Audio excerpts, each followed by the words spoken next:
तो हमें पहले से मेंटली प्रिपेयर होना चाहिए उन सवालों का जवाब देने के लिए। तो कुछ सवाल हैं, गिनती के सवाल हैं जो हमसे पूछे जाते हैं, गिनती के सवाल हैं जो आपसे पूछे जाते हैं। ऐसा नहीं है कि बहुत ज़्यादा है। देखिए, पहला है टाइम नहीं है, लोग बोलेंगे। दूसरा, कभी और देखता हूँ। फिर दूसरे मल्टीलेवल मार्केटिंग कंपनियों में किया लेकिन उसमें कुछ नहीं हुआ।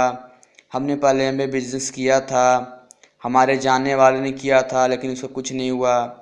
फ़ायदा क्या है, सैलरी क्या है, इसमें प्रोडक्ट्स बहुत महंगे हैं, मेंबर चेन स्कीम है, हमारे छोटे छोटे बच्चे हैं, हम कैसे बिजनेस कर सकते हैं, अपने बस की बात नहीं है, बाद में सोच के बताऊंगा, मैं तो समझ गया आगे कैसे बताऊंगा, मुझे सब पता है, पहले तुम करके दिखाओ फिर मैं करूंगा, आपको कितना मिल रहा है, मेरी तो अच्छी नौकरी है, मैं साबुन तेल नहीं बेच सकता, बार बार मीटिंग में नहीं जा सकता, पहले करने वाले कर गए।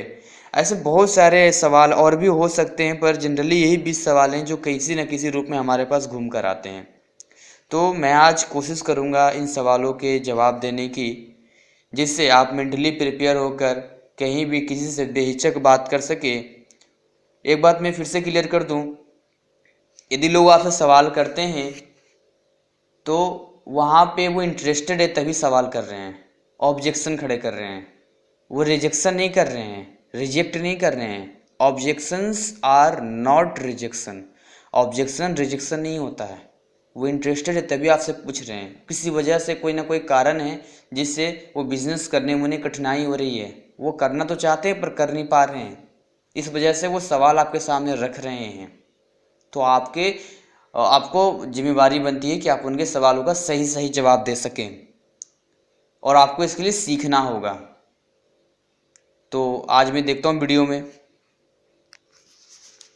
पहला जो बहुत कॉमन सवाल है, टाइम नहीं है। देखिए, ये जो है हर किसी के पास तो थोड़ा बहुत भी बिजी होता है, वो बोलता है हमारे पास टाइम नहीं है, हम इस बिज़नेस को कैसे कर सकते हैं। आप उन्हें बड़ा सिंपल बता सकते हैं कि देखिए, बिज़नेस ऐसा नहीं है कि जैसा आप सोच रहे हैं। इस बिज़नेस में आपको वैसा नहीं जैसा कि आप जॉब में 8 से 10 घंटे देते हैं, उसके बावजूद रोज़ जाते हैं, ये इसमें ऐसा कुछ नहीं। इसमें ना कोई आपका बॉस है, ना ही कोई पाबंदी है, आप खुद बिज़नेस के मालिक ही, आपको अपना बिज़नेस है। और अगर मैं छोटा सा एग्जांपल लूँ कि अगर कितना भी रोज़ बिजी कोई हो, रात को 10 बजे भी आता हो तो भी आधा घंटा समय दे सकता है। अगर वो हर दिन आधा घंटा समय सीडी डीवीडी सुनने, कुछ किताबें पढ़ने, अपलाइन के कॉन्टेक्ट में रहकर सीखने में अगर कुछ महीने लगाए, सप्ताह में 6 दिन 3 घंटे दे सकता है। वो संडे को प्रोस्पेक्टिंग कर सकता है, लोगों से बात कर सकता है। पूरे महीने में 4 संडे होते हैं, और हर हफ्ते अगर 3 घंटा वो सीखने में देता है तो 12 घंटे देगा वो एक महीने में। इस तरह से 12 घंटे सीखने में लगा सकता है वो, और बाकी संडे को संडे एमबीए की मीटिंग अटेंड कर और लोगों से बातचीत कर अपने बिजनेस को आगे बढ़ा सकता है। कितना सिंपल बिजनेस है। तो इसमें कोई इश्यू ही नहीं है, उनके पास टाइम नहीं है। हो सकता है उनका कुछ टाइम टीवी देखने में जाता होगा, कुछ वो क्रिकेट देखते होंगे, या लोगों से बातचीत होती होगी, कुछ तो जरूर होगा। इतने बिजी नहीं होते होंगे कि बाथरूम नहीं जाते होंगे, ब्रश नहीं करते होंगे, खाना नहीं खाते होंगे, इतना तो मिल ही जाता आधा घंटा। तो इस तरह से और लोगों को आप बता सकते हैं कि देखिए आप कितनी बिजी लाइफ है, आप बोलते टाइम नहीं है, फैमिली को भी समय नहीं दे पाते होंगे, पैसा तो कमा रहे हैं पर आपके सपने नहीं पूरे हो पा रहे होंगे। किसी से बात छुपा नहीं है ये, एक मिडिल क्लास फैमिली की। तो इसमें आप आने वाले टाइम में फ्री हो सकते हैं। आपके पास इतना टाइम होगा कि आप इसी ऐसा इनकम होगा आपके पास कि आप समय नहीं भी देंगे फिर भी पैसा आता रहेगा। इतना पैसा आएगा, जो सैलरी आपकी आ रही है, जो भी इनकम है, उससे कहीं ज़्यादा आएगा। तो आप निश्चिंत रहें, आप थोड़े बहुत समय भी देंगे सीखने में तो आने वाले टाइम में फ्री हो सकते हैं। बस सिंपल। दूसरा है, कुछ लोग बोलते हैं कभी और देखता हूँ। जैसे आप बोलते हैं कि भाई ये प्लान देख लो, बहुत अच्छा एक बिजनेस है, तो वो बोलते हैं कभी और देखता हूँ। अब ऐसे लोगों से आपको अपॉइंटमेंट लेना आना चाहिए। कभी कभी हम यही गलती करते हैं, हमें अपॉइंटमेंट लेना ही नहीं आता, हमें तरीका नहीं मालूम होता है, हम गलत तरीके पे जाते हैं, गलत तरीके से बात करते हैं, और लोग वहाँ हमसे बात करना फिर पसंद नहीं करते हैं, वहाँ बात नहीं बनती।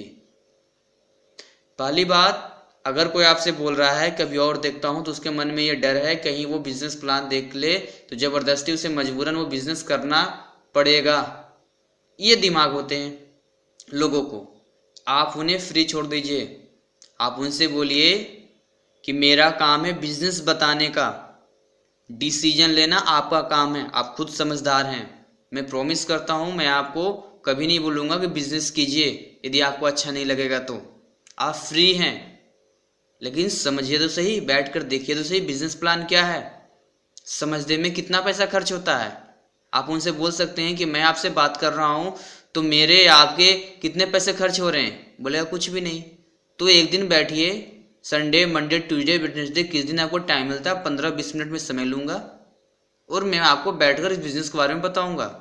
वो बात अलग है कि वो 1 घंटे दे देगा आपको, इंटरेस्टेड हो जाएगा जब बिजनेस प्लान दिखाएंगे, पर आपको बोलना क्या है 15-20 मिनट में समय लूँगा। तो इस तरह से अपॉइंटमेंट लेकर आप उन्हें प्लान दिखा सकते हैं और बाकी वो प्लान देखकर खुद डिसाइड कर लेंगे चीज़ों के बारे में। अगला है, कुछ लोग बोलते हैं कि दूसरे MLM मल्टी लेवल मार्केटिंग कंपनियों में किया लेकिन उसमें कुछ नहीं हुआ।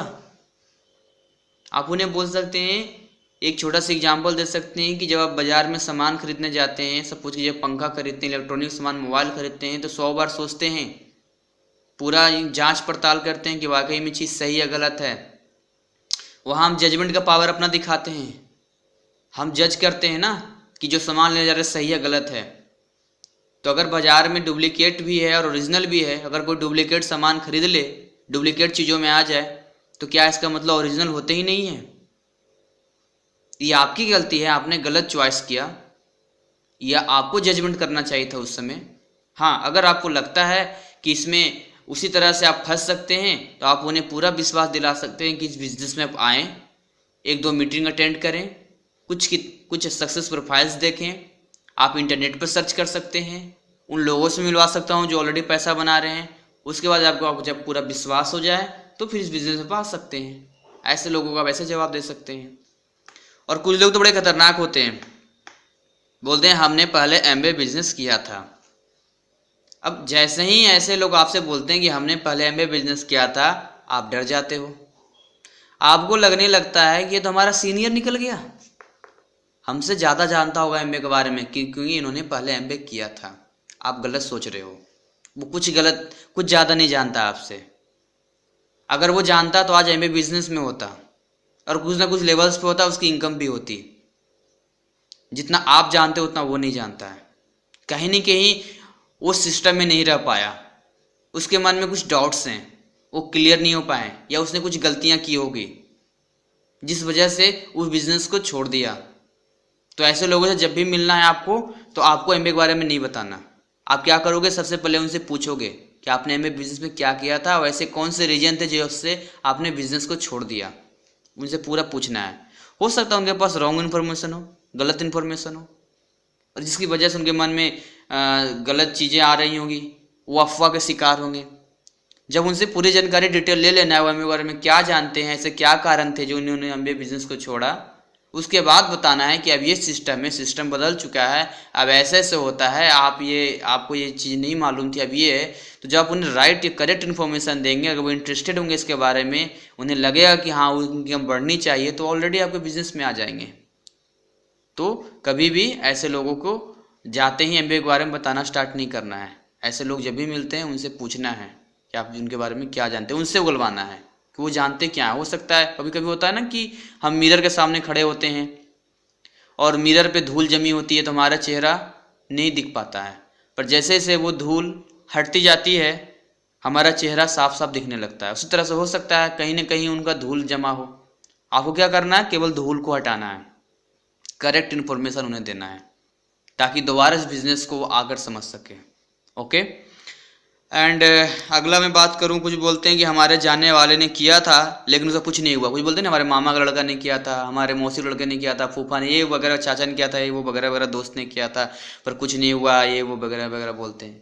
आप उनसे एक ही बात पूछ सकते हैं कि आपने 10वीं क्लास दिया एग्जाम, या 10वीं की क्लास में कुछ बच्चे फेल करते हैं, ऐसे हैं जानने वाले आपके जो 10वीं फेल कर चुके हैं? बोलेंगे हाँ हैं कुछ जानने वाले 10वीं फेल कर चुके हैं।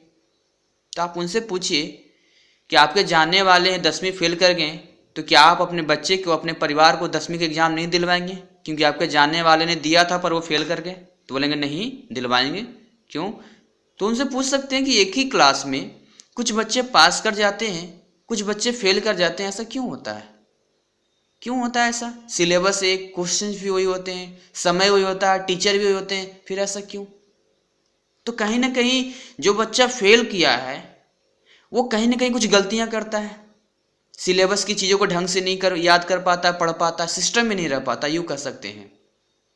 उसी तरह से आपके जानने वाले ने बिजनेस किया होगा, हाँ फेल भी किया होगा, बेशक फेल किया होगा, वो सिस्टम में नहीं रह पाया होगा, उसने कुछ ऐसी चीज़ें की होंगी जो सिस्टम में अलाउ नहीं करती है, वो ढंग से सीखा नहीं होगा, सिखाने चल पड़ा होगा, बहुत सारे रीजन्स हो सकते हैं जिससे कि कोई फेल कर सकता है। वो तो हर क्षेत्र में है, गाड़ी नहीं चलानी आती, सीखे नहीं, सिखा चलाने चल पड़े, कहाँ से एक्सीडेंट ही तो होगा। तो ये नहीं देखना है कि किसी ने किया था वो फेल कर गया, आप उन लोगों को देखो ना जो ऑलरेडी पैसा बना रहे, जो लोग सफल हैं, आप उन्हें बोलो कि चलो मैं उन लोगों से मिलवाता हूँ, और ऐसे कितने लोग हैं जो सफल हैं और जो पैसा भी बना रहे हैं। तो आपको डिसाइड करना है कि आप किन लोगों की बात मानोगे। अभी आपने कहा कि 10वीं में कुछ जानने वाले आपके फेल कर गए, फिर भी आप अपने बच्चे को, अपने रिश्तेदारों को एग्जाम दिलवाएंगे? क्यों? वहाँ तो आपको नहीं दिलवाना चाहिए था, क्योंकि आपको जानने वाले ने दिया था 10वीं एग्जाम, वो फेल कर गए। तो हमारा मेंटली दिमाग से लॉजिक सोचना होगा कि कुछ लोग किसी में फेल कर जाते हैं, इसका मतलब ये नहीं कि वो फेल कर गए तो सब फेल कर जाएंगे, आप भी फेल कर जाओगे, नहीं। फेल तभी कोई करता है जब कोई गलती होती है, कोई सिस्टम में नहीं रह पाता है। ओके। एंड अगला मैं बात करूँ, कुछ लोग बोलते हैं फ़ायदा क्या है। अब जैसे हमारे सामने सवाल आते हैं फ़ायदा क्या है, तो हम सोच में पड़ जाते हैं कि क्या हम जवाब